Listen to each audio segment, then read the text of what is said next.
Football is back. We are back again tomorrow. Can you believe it? Match day 2 in the PSL. I'll quickly touch on Kaizer Chiefs, Pirates, and Mamelodi Sundowns. So I'll start with Mamelodi Sundowns. I think they'll be fine playing tomorrow, Tuesday, at home against Amazulu. They are coming from a 1-1 draw away at Chipa, and I just think Chipa played a dirty game. I did not watch the full game. I saw the highlights. I didn't do a review on the Sundowns match, but based on the highlights, Chipa played a disgustingly dirty game, and I think it had settled Sundowns completely. Sundowns are a technical team. They want the ball at their feet, so if you come maybe at them with physicality, they struggle. Is that something that the other teams should learn in the PSL? Maybe, maybe you disturb their rhythm with fouls here and there. They can't get into their rhythm. They can't play their best. They have a lot of technically gifted players, maybe not the best of strength. Maybe the players don't have the best physicality, the best of strengths.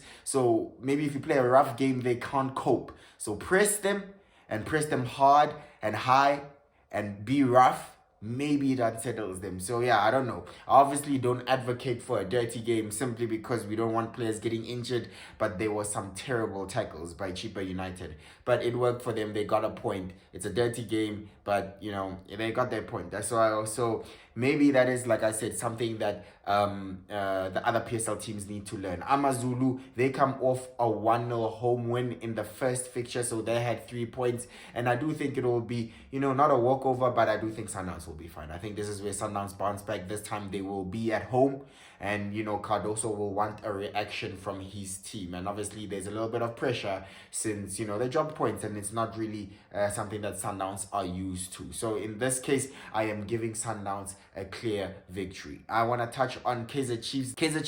I think Kaizer Chiefs will be fine against Polokwane City. We know Polokwane City is not an easy team to play against, simply because they are very tight in defense. They base their whole foundation on keeping clean sheets. They don't lose many games. They are a very difficult team to beat. That's what their whole model is. They wanna give you a terrible time to play against, simply because they do not like losing, and they'd rather settle for a draw at times if it means sacrificing attack and risking going for the win. We know last season they kept many clean sheets, many results that they win. They're winning by the odd goal. Many results that they're losing by the one odd goal. So for me, it's not gonna be easy. Chiefs need to just sharpen their attack. We know in the previous game against Stelis, Chiefs coming off a 2-0 win, but it was 2 set pieces, and Stellenbosch were down to 10 men for literally 80 minutes of that game. So Chiefs will need to be more creative going forward, find more solutions to penetrate Polokwane City's very difficult defense, very stubborn defense. But I think Chiefs, with the morale being high right now, the confidence is up after that first win. I'm not sure if Coach Nabi will be back. Someone can tell me, but I think they'll be fine. I do fancy Chiefs to get a second win on the bounce. The amount of confidence that can do for this team this season, getting 2 wins off from the very beginning, 2 out of 2, 100% record start. That would be great. And this time Kaizer Chiefs are also at home, so I'm fancying Kaizer Chiefs for the win. Like I said, maybe fix the midfield, get a little bit more of control, because Stellenbosch dominated with 10 men. Now I do not expect Polokwane City to also get a red card early on, so majority of the time they will be up against 11 men. And for many times last season, when it was 11v11 against Kaizer Chiefs, Chiefs did struggle. So right now, I did say that this is the season that changes for Kaizer Chiefs. I do think they will improve. They'll definitely have a much improved season, and I do expect to start seeing early results. Yes, we saw them beat Stellenbosch, right? Stellenbosch are a top 3 team in the country. They definitely can show up against the big boys of this country. Polokwane City also finished in the top 8. So Chiefs are able to show you that they can go up against the better teams in this league. So I'm fancying Chiefs. I am fancying Chiefs for 2 wins on the trot there. Going back to Pirates, they're playing tomorrow against Gallants away. It's not going to be an easy game. Gallants started off their season with a 2-1 victory over Richards Bay, so their confidence is high, and they'd be playing home. So it's not going to be easy, but I do want changes from Coach Adelslam. I do want changes, and when I say changes, it might seem weird because I'm actually referring to back to basics, back to what you know, back to a winning formula. If it's not too broke, then don't fix it. If it's not too broke, then don't try and fix it. I don't understand how he's made so many changes. We know Pirates has made so many signings this season, and he's brought a lot of them already in the starting 11. So for me, striker position, I do not think Radio Banner right now is good enough to start, simply because he does not get enough chances. He does not even create much for himself anyway. So I'd rather say get Makgopa or Mabasa. Either one, I'm actually fine. Not even Mbatuma, who comes off the bench regularly. Start Makgopa. He has experience and he knows where the goal is, because Makgopa was on the bench. Mabasa didn't even make the bench last game. So simply because of that, it seems like maybe Mabasa is literally low down the pecking order. For me, I would start him because I know he guarantees you a goal. He's Orlando Pirates' top goal scorer in the current squad, and he's chasing Orlando Pirates' record all-time goal scorer. So he knows where the goal is. He's an established finisher, and that's his job, right? And we know he operates in and around the box, and he shoots. You don't get that from Radio Bane. You don't really get that from Batuma. So I would have started Mabasa, but it seems like who's most likely to maybe get a chance before him is Makgopa. So Makgopa was on the bench. I'll say start him this time, coach. Start him. Get that proper striker in, and you also have that physicality. You're also able to have the height. You can cross the ball and expect some headers. That's something that maybe brings a different dynamic to the Orlando Pirates team. Lots of discussions of Apollos and Mofokeng. People saying that they both can't play.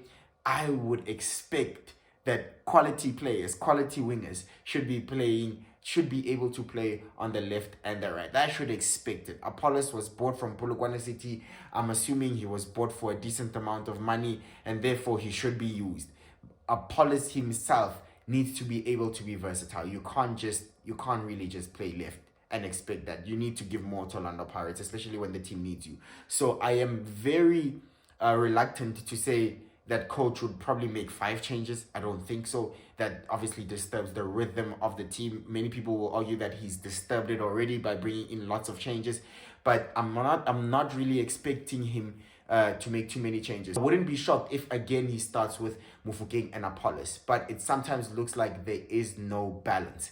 I would say if you have Sbelebela on the right or Muremi on the right, you start them, and maybe one of Apollos or Mofokeng, then maybe you get a more balanced team, right? You get a more balanced team that can flow, move the ball quicker. You know, players can cut in, take shots, cross the ball quicker, because it falls naturally to the players that actually play in the left wing and the right wing positions. So maybe that's you know a solution there. It's an option. It's a suggestion of something that he can try. But like I said, I'm not expecting him to make too many changes, and I wouldn't be shocked if he starts Mofokeng and Apollos. Many people saying Apollos needs to work his way into the starting 11. He did get a goal. Let's not forget he did score in the MTN 8 and had a good performance. He won a penalty as well. So he already has 2 goal contributions in his first 2 Orlando Pirates game. Had a terrible performance though, very non-existent against Sekhukhune. Mofokeng also has started the season off very badly. First 2 games against Polokwane City in the MTN 8 and against Sekhukhune, he was very, very quiet. People saying he's not himself because he's affected by the fact that perhaps Nkota has moved. You know, he's gotten his move overseas, and he would have thought that he's better. He's won Young Player of the Season for 2 years in a row now, and he's the bigger name, more famous, and has better seasons. So people saying that's affected him. I don't think so. I think you should just focus and be able to deliver. You know, I don't think Saudi is the Premier League or La Liga. It's not Europe's top 5 leagues. And I frankly do think that both of those players, Nkota and Mofokeng, were bigger than Saudi. If you want to make a footballing decision, career decision, then I don't think Saudi is the way to go, because not many people go from Saudi to the top 5 leagues, right? Not many people do that. If any, you tell me that perhaps didn't already have a CV and are not going back to the leagues that they play for already. So for me, Saudi is about money.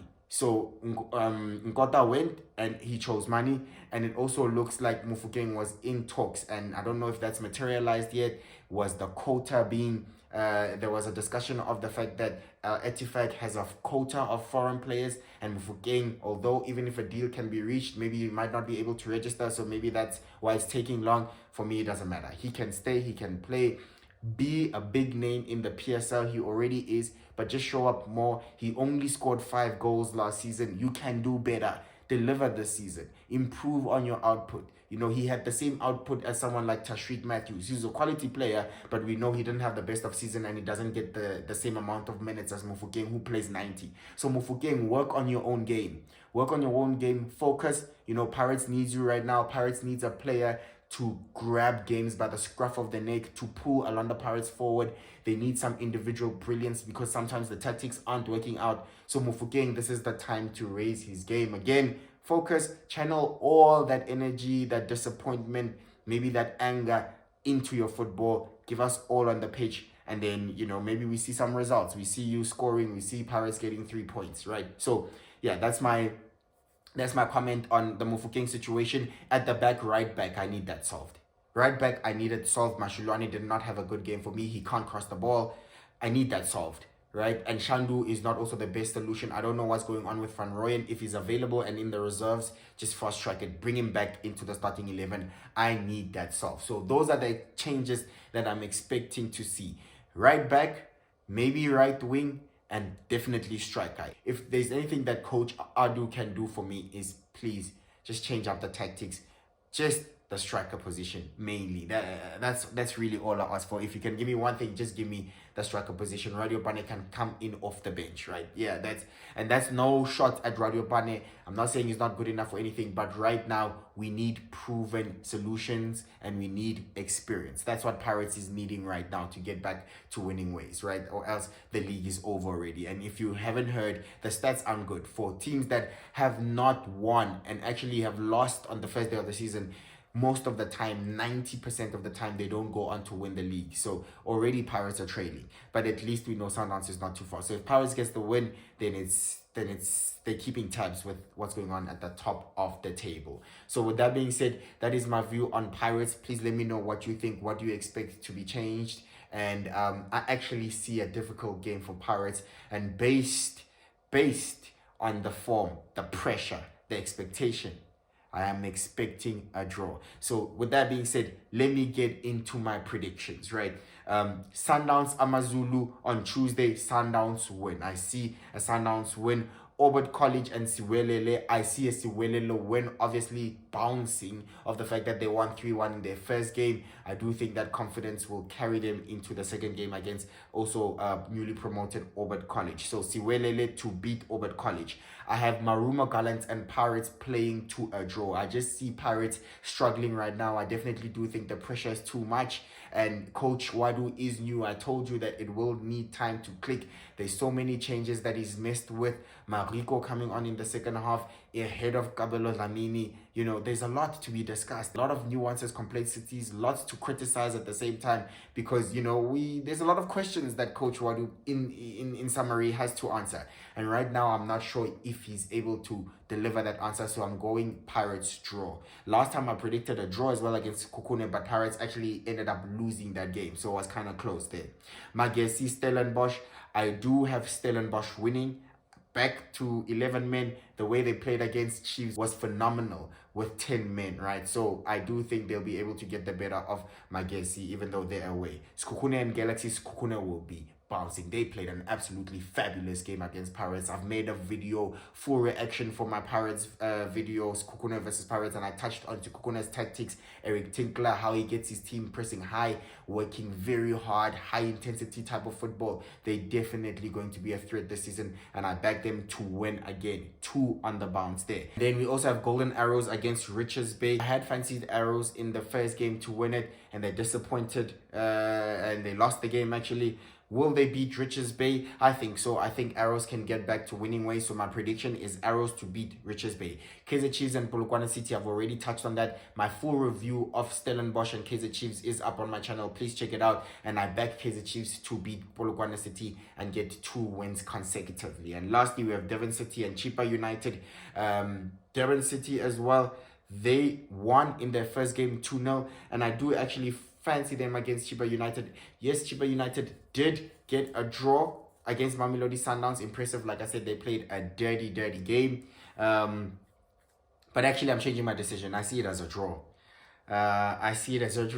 if anything, I fancy Devon City to win if it comes to it, but my prediction is a draw. So there you have it. Sundowns win, Siwelelo win, Pirates draw with Marumo Gallants, Stellenbosch win, Sikukune win, Golden Arrows win against Richards Bay, Kaizer Chiefs win against Polokwane City, Devon City and Chippa United draw. Those are my predictions for match day 2 of the PSL. Please let me know what your predictions are, all your thoughts. Catch up on all the other videos in my channel, and I'll see you on the next one. Thank you so much for watching. Bye-bye. Hi guys, this is Mamelodi. I'm with KG Dato. Catch him on YouTube channel. We are football. Please, we are football channel. Sharp. Gentlemen, it's match day. We'll be there. Do you care though? Who will be there?